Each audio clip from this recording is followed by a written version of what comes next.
Hello friends, 12th standard தமிழுக்கான question paper அதுபோக உங்களுக்கான மெட்டீரியல் ரிவ்யூ பண்ணி வீடியோ போட்டிருந்தேன். பட் நம்ம எப்படி எழுதுனா நமக்கு எக்ஸாமில் ஃபுல் மார்க் கிடைக்கும் அப்படிங்கிறது ஒரு கவர்மெண்ட்டோட ஒரிஜினல் ஆன்சர் கீயை பற்றி ரிவ்யூ பண்ணால் தான் உங்களுக்கு புரியுங்கிறனால ஒரிஜினல் ஆன்சர் கீ திருத்தக்கூடிய டீச்சர்ஸில் என்னென்ன கீ பாயிண்ட் எதுக்கு எத்தனை மார்க் போடணும் அப்படின்னு கொடுத்த அந்த ஆன்சர் கீயை ரிவ்யூ பண்ணியே வீடியோ போடுறேன். வீடியோ ஒரு 10 minutes தான் இருக்கும். பட் எக்ஸாமில் எப்படி எழுதுனா நமக்கு ஃபுல் மார்க் கிடைக்கும் அப்படிங்கிறது, ஸ்பெல்லிங் மிஸ்டேக்கு மார்க் குறைப்பாங்களா மாட்டாங்களா எல்லாமே டீட்டெயிலாக சொல்லிடுறேன்.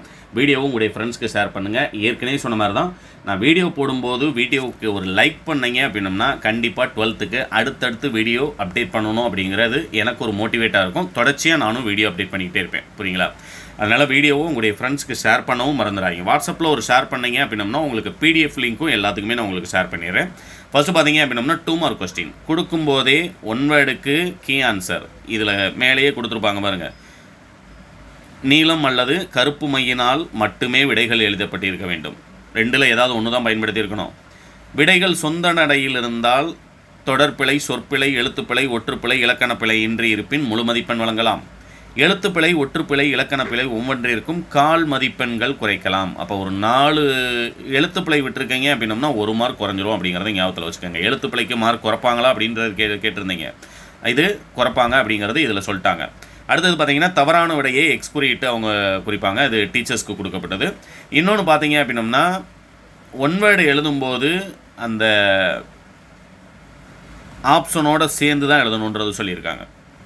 ரைட்டுங்களா? ஆப்ஷனோட சேர்ந்து தான் எழுதியிருக்கணும். அதனால் அதை மறந்துடாதீங்க. ஃபஸ்ட்டு 14 ஒன் வேர்டுக்கான ஆன்சர் கொடுத்துட்டாங்க. அடுத்தது 2 மதிப்பெண்கள் முழு மதிப்பெண் வழங்கலாம். 2 கருத்துக்கள் இருப்பின் முழு மதிப்பெண். இப்போ எக்ஸாம்பிளுக்கு 2 மார்க் கொஸ்டின்லேயே 4 பாயிண்ட் இருக்கிற மாதிரி கொஸ்டின் அப்படின்னம்னா 2 பாயிண்ட் இருந்தாலே உங்களுக்கு ஃபுல் மார்க் கொடுக்கலாம் அப்படிங்கிறது சொல்லிட்டாங்க. வாடைக்காலத்தில் விலங்குகளும் பறவைகளும் எவ்வாறு வருந்தினங்கிறது கேள்வி. விலங்குகள் குளிர் மிகுதியால் மேய்ச்சலை மறந்தன, பறவைகள் மரங்களிலிருந்து வீழ்ந்தன. மொத்தமே 2 பாயிண்ட். ஆக்சுவலாக இது இந்த வருஷம் இருக்கிற 4 மார்க் கொஸ்டின். அப்படியே பார்த்தீங்க அப்படின்னா உங்களுக்கு 2 மார்க்கில் கேட்டிருக்கிறாங்க. இதுலையும் பாருங்கள், நகரம் பட்டை தீட்டிய வைரமாகிறது, விளக்கம் தருக அப்படிங்கிறதுல மழைக்காலத்தில் சூரியனின் திடீர் பயணத்தால் வெண்ணிறம் எங்கும் பரவத் தொடங்கியது. சூரியனின் திடீர் பயணத்தால், திடீர் வருகை ஒரு பாயிண்ட்டு. நகரம் பட்டை தீட்டிய வெள்ளை வைரமாகிறது 2வது பாயிண்ட்டு. இது என்ன சார், இதுதான் கேள்வியிலேயே இருக்கே, இதுக்கு ஒரு பாயிண்ட்டாக? அதை ரிப்பீட் பண்ணணும் கண்டிப்பாக, அதையும் சேர்த்து தான் முடிக்கணும். புரியுங்களா? அதை மறந்துடாதீங்க. அடுத்தது பார்த்தீங்க அப்படின்னம்னா இது உரைநடையில் இருக்கக்கூடிய 2 மார்க் கொஸ்டின். பருவத்தை பயிர் செய்யும், நேர மேலாண்மையோடு பொருத்தி எழுதுக. சரியான பயிரை தேர்ந்தெடுப்பது, உரிய காலத்தை விதைத்தல், வேளாண்மை செழிக்கும். அதுபோல் எந்த செயலையும் அதற்குரிய காலம் கேள்வியிலே இருக்கிறதுக்கு ஒரு பாயிண்ட்டு, அதை எடுத்தெழுதுறதுக்கு ஒரு பாயிண்ட். அடுத்தது பார்த்தீங்க அப்படின்னம்னா முடிந்தால் தரலாம், முடித்தால் தரலாம். புத்தகத்தை படித்து முடித்தால் தரலாம். இன்னொன்று கீழேயே கொடுத்துட்டாங்க, பொருத்தமான விடை இருப்பின் முழு மதிப்பெண் வழங்கலாம். நான் வேறு கைடில் படிச்சிருக்கேன் சார், வேறு ஆன்சர் வருது. நீங்கள் ஒரு மெட்டீரியல் கொடுத்தீங்க, அதில் வேறு பொருத்தமான விடை இருந்து வேறு விடை இருப்பினும் முழு மதிப்பெண் வழங்கலாம். எல்லாத்துக்குமே அது கொடுத்துருப்பாங்க பாருங்கள். மொழித்திறன் பயிற்சியில் அவங்க ஒரு ஆன்சர் கொடுத்துட்டாங்க அப்படின்னம்னாலும் பொருத்தமான விடை இருப்பின் முழு மதிப்பெண் வழங்கலாம் அப்படிங்கிறது கீழே கொடுத்து தான் இது எல்லாத்துக்குமே கொடுத்துருப்பாங்க. மனம்ங்கிறது கொடுத்துருக்காங்க. அதுக்கு பார்த்தீங்கன்னா பொருத்தமான விடை இருப்பின். திருவளர் செல்வன் இதுக்கெல்லாம் அந்த மாதிரி பொருத்தமான விடையெல்லாம் கொடுக்க முடியாது. சரியான தொடர் திருவளர் செல்வன். இலக்கண விதி, வினைத்தொகையில் வல்லினம் மிகாது. அடுத்து காலையில் எழுந்து படித்தால் நமக்கு நன்மை ஏற்படும். சான்றோருக்கு மதிப்பு கொடுத்தால் வாழ்வில் உயரலாம். சான்றோருக்கு மதிப்பு கொடுத்தால் இடைச்சொல் மட்டும் சேர்க்கக்கூடியது. அடுத்து வெங்காயம். இதுலேயும் பார்த்தீங்கன்னா பொருத்தமான, இது ஏற்கனவே சொல்லியிருந்தேன், இதெல்லாம் இம்பார்ட்டன்ட். பலகை, தாமரை, வெங்காயம், அந்தமான் இதெல்லாம் கொடுப்பாங்க அப்படின்னு. வெங்காயம் அப்படிங்கிறத வெங்காயம் 1 கிலோ 20 ரூபாய் ஒரு பாயிண்ட்டு. நெருப்பில் தவறி விழுந்ததால் காயம். இதை காயம்னு இதெல்லாம் காயம் பிரித்து இந்த இடையில இருக்கக்கூடிய இடைவெளி தான் உங்களுக்கு முக்கியம். 2 பாயிண்ட். ஆனால் கீழே கொடுத்துட்டாங்க பாருங்க, பொருத்தமான வேறு விடை இருப்பின் முழு மதிப்பெண் வழங்கலாம்ங்கிறது கொடுத்துட்டாங்க. அருங்கானம். இதுக்கும் பார்த்தீங்கன்னா இந்த புணர்ச்சி விதி எப்படி எழுதணும் அப்படிங்கிறது நிறைய பேர் கேட்டிருந்தீங்க. அருமை கூட்டல் காணம், இதுக்கு 1 மார்க்கு. ஈறுபோதல் இனமிகள் எடுத்தெல்லாம் எழுதலை, அவ்வளோதான். 2 விதி எழுதியிருக்காங்க. 2 விதியுமே இருந்தது அப்படின்னம்னா அதுக்கு 1 மார்க். ஏழை என, ஏழை கூட்டல் என சரியான பிரித்து எழுதியிருப்பின் 1 மதிப்பெண். கீழே பார்த்தீங்களா, சரியாக பிரித்து எழுதியிருப்பின் 1 மதிப்பெண். சரியான விதி எழுதியிருப்பின் 1 மதிப்பெண். இடையில எப்படி வந்தது எப்படி சேர்ந்தது அதெல்லாம் நம்ம எழுத வேண்டிய அவசியம் கிடையாது. அதே மாதிரி பகுபத உறுப்பிலக்கணத்துக்கும் பார்த்தீங்க அப்படின்னம்னா சாற்று கூட்டல் கீழே கொடுத்துருவாங்க எப்படி எழுதணும் அப்படிங்கிறது.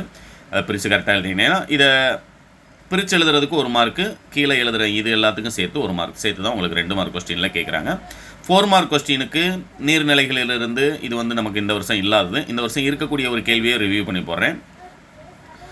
இது பார்த்தீங்க அப்படின்னம்னா நகை சிரிப்பு அவலம் இதெல்லாம் இந்த வருஷம் சிலபஸில் இல்லை. பட் ஈசன் மகன் என்றனர் இதுக்கு நிறைய பேர் டவுட் இருக்கும். இதில் பார்த்தீங்க அப்படின்னம்னா பொருள் இடம் அப்படிங்கிறத எழுதுறதுக்கு உங்களுக்கு 1 மார்க், பொருள் எழுதுறதுக்கு 1 மார்க், விளக்கம் எழுதுறதுக்கு 2 மார்க். அடுத்து கொஸ்டின் எப்படி நமக்கு பிரித்து மார்க் கொடுக்குறாங்க அப்படிங்கிறது உங்களுக்கு இந்த சென்னை அறிவின் நகரம் கேட்டிருந்தீங்க, அதில் வருஷம் கொடுத்துருக்குறாங்க. இதுலேயும் பார்த்தீங்க அப்படின்னம்னா எவையேனும் 4 கருத்து எழுதியிருப்பின் முழு மதிப்பெண் வழங்கலாம். சென்னை அறிவின் நகரம் அப்படிங்கிற கேள்வி கேட்டிருக்காங்கன்னா 1914 பெண்களுக்காக தொடங்கப்பட்ட ராணி மேரி கல்லூரி, 1957 சென்னை பல்கலைக்கழகம், 1940 பிரசிடென்சி பள்ளி அப்படிங்கிறது கொடுத்துட்டாங்க. பட் எவையேனும் 4 கருத்து எழுதியிருப்பின் முழு மதிப்பெண் வழங்கலாம். அதுக்குன்னு 4 பாயிண்ட் எழுதாதீங்க, திருத்துற டீச்சர்ஸ் அதை ஃபாலோ பண்ண மாட்டாங்க. ஏன்னா ஒரு 6 பாயிண்ட் இருக்குது அப்படின்னம்னா அது எல்லாமே அந்த வருஷம் எல்லாமே கரெக்டாக போட்டு எழுதியிருந்தீங்க அப்படின்னம்னா ஃபுல் மார்க், முடிஞ்ச அளவுக்கு ஃபுல்லாகவே எழுதிருங்க, ரைட்டுங்களா. அடுத்து கீழே பார்த்தீங்கன்னா அணி இலக்கணம். அணி இலக்கணத்தில் இதை பார்க்கும்போதே உங்களுக்கு தெரியும், அணி இலக்கணத்திற்கு மதிப்பெண் வழங்கும் முறை அப்படிங்கிறது பொருள் வேற்றுமை அணி கேட்டிருக்காங்க அப்படின்னம்னா இந்த வருஷம் உங்களுக்கு ஏகதேச உருவக அணியும் நிரல் நிறை அணியை மட்டும் படிச்சுக்கோங்க. 3ஆவதாக படிக்கணும்னு வச்சுங்க சொற்பொருள் பின்வரும் நிலை அணி படிங்கிறது சொல்லியிருந்தேன். இந்த பொருள் வேற்றுமை அணி அப்படிங்கிறதுக்கு இந்த அணி இலக்கணம் இருவேறு பொருள்களுக்கு ஒற்றுமையை கூறி பிறகு வேறுபடுத்தி காட்டுவது, அந்த அணி இலக்கணத்துக்கு தான் 2 மார்க், சான்றுக்கு 1 மார்க். அணி பொருத்தம் இந்த அணி இலக்கணத்தை விட நம்ம பெருசாக எழுதுவோம், பட் அதுக்கு எத்தனை மார்க் தான் பார்த்தீங்கன்னா 1 மார்க் தான். அதனால் எழுத்துப்பிழை இல்லாமல் எழுதுறதுக்கு ப்ராக்டிஸ் பண்ணிக்கோங்க. நெடுவினாக்கு மார்க் எப்படி கொடுக்கணும் அப்படிங்கிறது இது பார்த்தீங்க அப்படின்னம்னா ஏதேனும் 3 நயங்கள் எழுதணும். இது எல்லாமே இது மேலே கொடுத்துட்டாங்க. எவையேனும் ஏற்புடைய 3 நயங்கள் எழுதியிருந்தால் தொடை நயம்ங்கிறது எதுகை மோனை இயைபு, அணிநயம் அப்படிங்கிறது 1, திரண்ட கருத்து மைய கருத்து சேர்த்து தான் உங்களுக்கு 4 மார்க், ரைட்டுங்களா. அடுத்து கீழே பார்த்தீங்க அப்படின்னம்னா பாடான் திணை எழுதுறதுக்கானது பழமொழி வாழ்க்கை நிகழ்வு.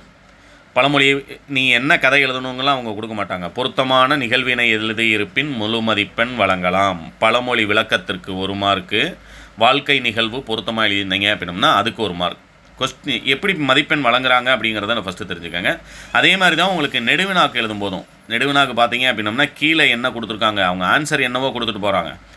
எவையேனும் 6 கருத்துக்கள் இருப்பின் முழு மதிப்பெண் வழங்கலாம், ரைட்டுங்களா. இது என்ன அப்படின்னம்னா தமிழின் சீரிழமை. திருக்குறள் நெடுவினாக்கு அதேமாதிரி தான், திருக்குறள் நெடுவினால கீழே கொடுத்துருக்குறாங்க. இது பொருள் மட்டும்தான் கொடுத்துருப்பாங்க. ஃபஸ்ட்டு முன்னுரை, அந்த முன்னுரை இதுதான் இருக்கணுமா அப்படின்னம்னா திருக்குறளை பற்றிய முன்னுரை இருந்தால் போதும் செய்நன்றி எறிதலுக்கு. அடுத்து பார்த்தீங்க அப்படின்னம்னா கைமாறு கருதாமல் உதவி. இந்த கீ பாயிண்ட் இவங்க கொடுத்துருக்கிறது தான் எழுதணுமா சார், தலைப்பு இவங்க கொடுத்துருக்கிறது தான் எழுதணும் அப்படிங்கிற அவசியம் கிடையாது. பட் உள்ளே இருக்கக்கூடிய கருத்துக்கள் 6 கருத்துக்கள் இருக்குது அப்படின்னம்னா 6மே வேறு குறளினுடைய பொருள்.